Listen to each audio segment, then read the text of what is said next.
Hi, I'm Brandy Pounds. And I'm Cyndi Doyle. And we are Forgetting Freud. So I totally can't believe that it is almost the end of summer. I know. Oh, but that means scarves and, well, not sweaters. Texas until December, but that means that cute clothes are season coming. Yeah, but everybody's going back to school. Right. Which is good and bad. Good and bad. So I thought we could use this as a time to introduce a top 5. Top 5! yeah, a top 5. We are going to give you 5 ways to build communication with you and your kids. Communication! She would say something different. Very important! Okay, so number 1. I don't know how long I can stay in this. Okay, so number 1 is to have a play date with your kid. A play date. What's happening here? Have a play date. You want to have one actually scheduled. Have it on the calendar. If you've got little bitty kids, maybe on a calendar on the fridge, you put like a smiley face. You plan it way ahead of time. The idea is that your kid has something to look forward to. They know the date with you is coming. A play date like a mommy-daughter date or a daddy-son date or a daddy-daughter date, whatever. Not a make it out date. Right. So that brings me to my question: is what do you think a date is?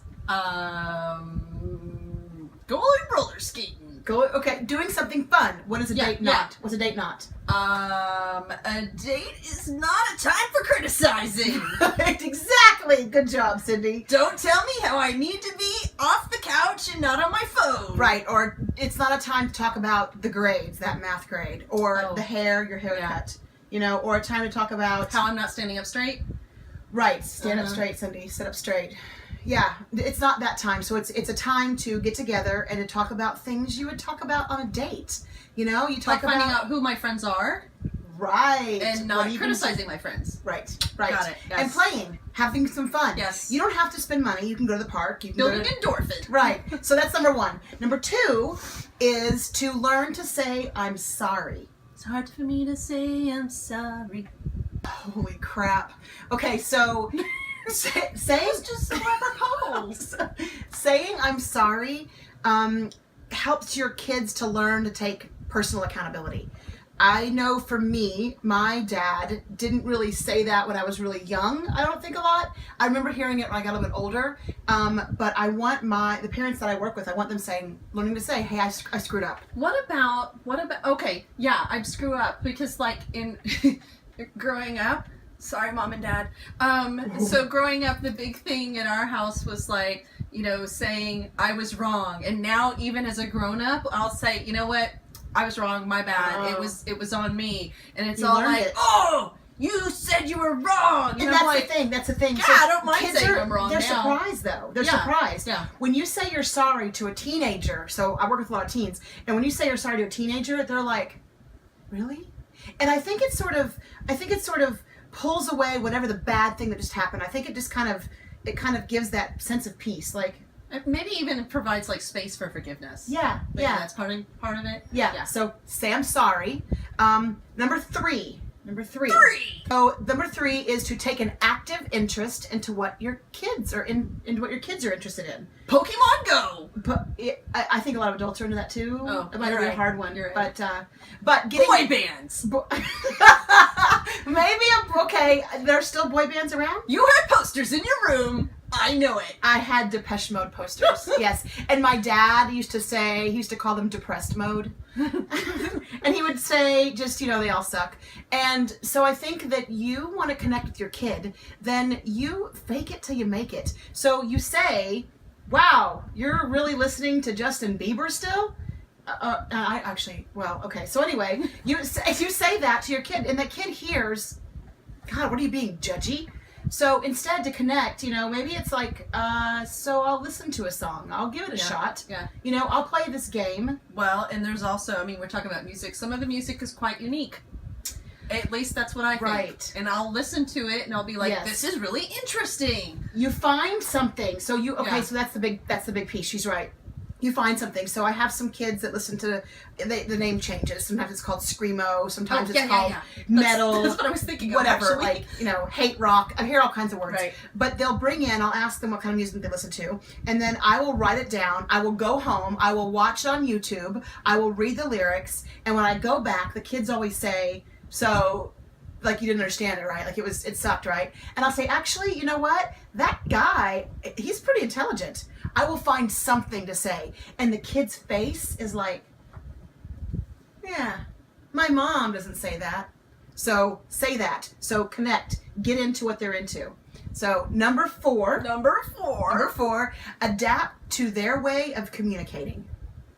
An example of that would be if your kid texts, text them back. However they communicate, what I don't think is Sorry, great. I always think of like, I'm gonna send a picture like, you better get home. Does that work? I don't know. So I think that if you say, I am not going to text you, you can call me. You can use the phone and you can call me. Mm-hmm. And then your kid's like, you're not going to hear from me all day. Mm-hmm. So if you want to connect to them, you connect to them. You're the grown-up. You're the one in charge. Reach out. Send a text. Hey, I need you home. If they're upstairs, send them a text. I know that kind of flies in the face sometimes of talking to your kid, but when they're not with you, when they're sitting right next to you and you don't know how to bridge that gap, send an emoji text or something. There you go. You know? So, good? Got that one? Yeah. All right. I got it. Got it. That was number 4. Number 5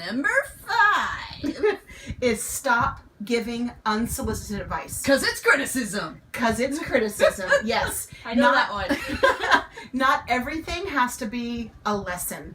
So, for example, if I come to you and I'm like, oh my God, I'm fighting with my best friend Clara again. Mom. Well, you know, maybe you should choose better friends.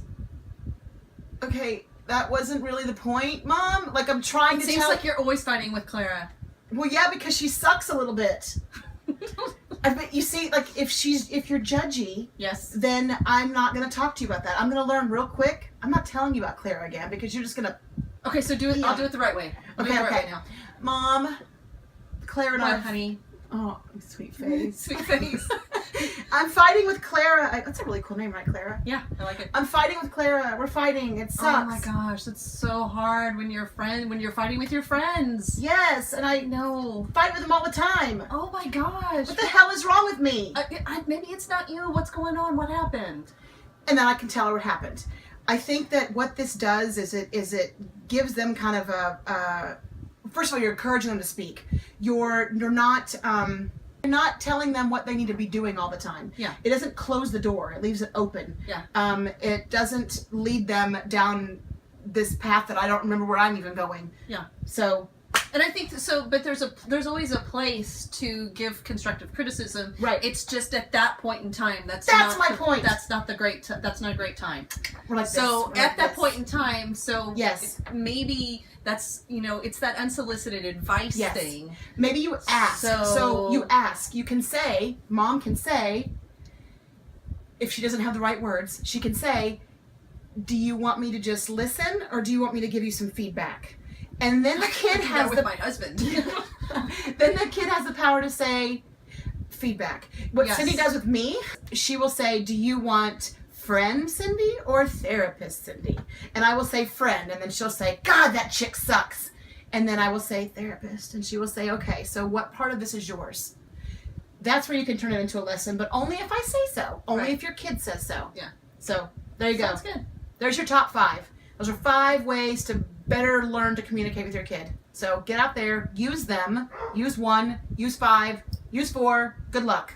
And until then, we'll see you next time. But until then, make a comment below. We'd love to hear from you, and subscribe. Click the little red button. I guess it's over here somewhere. And if So you weird. want to go to our Facebook page, we're Pecan Branch Counseling under that, and give us a thumbs up there. Until then, enjoy the rest of your summer if you have more summer left. Yeah. And we'll see you next time.